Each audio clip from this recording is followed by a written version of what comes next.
गोली मार भेजे में भेजा शोर करता है। जी हां, उत्तर प्रदेश में इन दिनों गैंगस्टर्स को गोली मारी जा रही है और शोर है एनकाउंटर्स का। गैंगस्टरों को खत्म करने के लिए माफिया राज के खिलाफ योगी आदित्यनाथ की सरकार ने एनकाउंटर्स की रणनीति अपनाई है और यूपी एसटीएफ गैंगस्टरों को पकड़ पकड़ कर मार रही है। ऐसी ही एनकाउंटर्स की रणनीति अब से 30 साल पहले मुंबई पुलिस ने भी अपनाई थी, जिसके बाद मुंबई अंडरवर्ल्ड के तमाम गिरोह ठंडे पड़ गए थे। इस रणनीति ने नतीजे तो दिए, लेकिन इसने नए राक्षस भी पैदा किए, खाकी वर्दी वाले राक्षस। 1990 के दशक में मुंबई शहर पर माफियाओं का राज चलता था।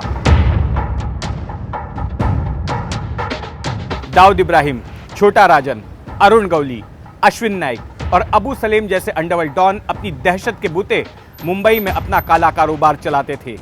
इन गिरोहों के बीच आपसी गैंगवार तो होता ही था, लेकिन जबरन उगाही के लिए भी ये गोलियां चलाते थे।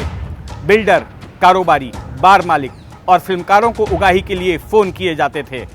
जो पैसा नहीं देता था उसको गोलियों से भून दिया जाता था। एक वक्त ऐसा आया जब गैंगस्टरों के हौसले इतने बढ़ गए कि उन्होंने मुंबई पुलिस कमिश्नर के दफ्तर के ठीक सामने एक बड़े कपड़ा व्यापारी की गोली मारकर हत्या कर दी।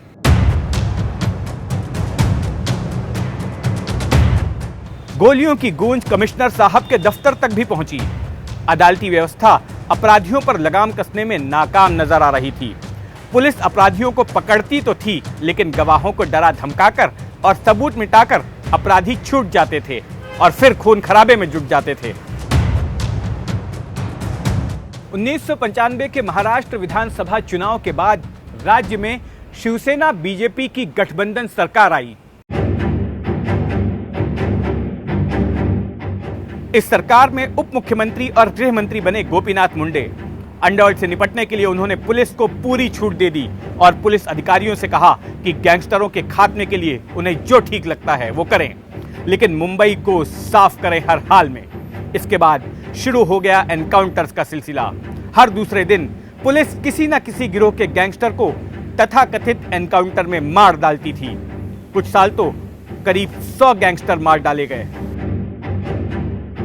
गोली का जवाब गोली से देने की मुंबई पुलिस की इस रणनीति ने नतीजे दिखाने शुरू किए और इस सदी की शुरुआत तक मुंबई पर हावी सभी बड़े गैंग ठंडे पड़ गए। अब 90 के दशक की तरह ना तो मुंबई में रोजाना गैंगस्टर्स की ओर से शूटआउट होते हैं और ना ही पुलिस की ओर से एनकाउंटर्स की इस रणनीति ने मुंबई में एक अलग नस्ल के पुलिस वालों को पैदा किया, जिन्हें मीडिया एनकाउंटर स्पेशलिस्ट पुलिस अधिकारी कहकर बुलाती थी, क्योंकि यही वे चंद पुलिस अधिकारी थे जिनके हाथों से गैंगस्टर्स को गोली मारी जाती थी। ऐसे लोगों को मीडिया ने हीरो बनाकर पेश किया और ये तमाम अधिकारी राजनेताओं के भी खास बन गए। विजय सालस्कर, प्रदीप शर्मा, दया नायक, सचिन वाजे और रविंद्र आंग्रे घर घर का नाम बन गए।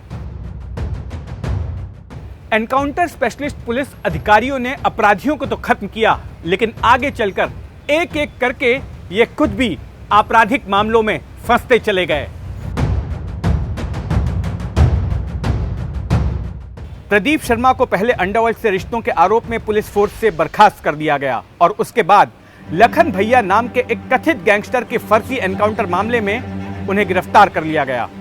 हालांकि कुछ वक्त बाद शर्मा अंडरवर्ल्ड से रिश्तों और फर्जी एनकाउंटर के आरोपों से बरी भी हो गए, लेकिन साल 2021 में उन्हें मनसुख हिरन नाम के एक व्यापारी की हत्या करवाने के आरोप में फिर से गिरफ्तार कर लिया गया।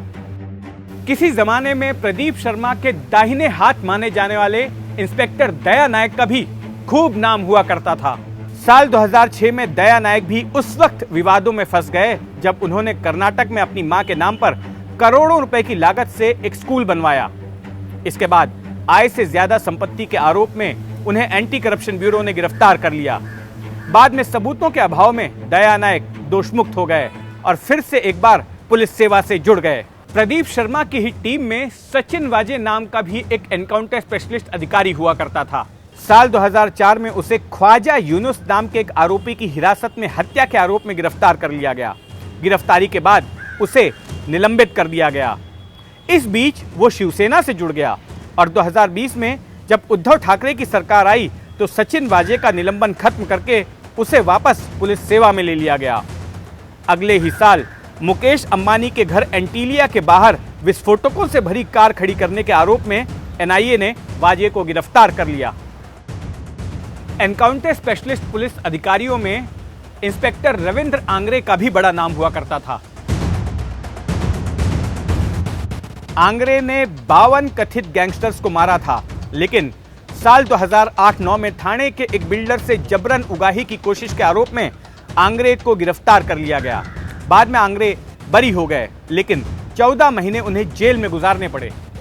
ऐसे तमाम एनकाउंटर स्पेशलिस्ट अधिकारियों का आरोप है कि उन्होंने अपनी जान की बाजी लगाते हुए और कानूनी जोखिम उठाते हुए अपराधियों का खात्मा किया, लेकिन जब उनकी जरूरत नहीं रही तो वरिष्ठ अधिकारियों ने और राजनेताओं ने उनके साथ यूज एंड थ्रो की नीति अपनाई और उन्हें उनके हाल पर छोड़ दिया।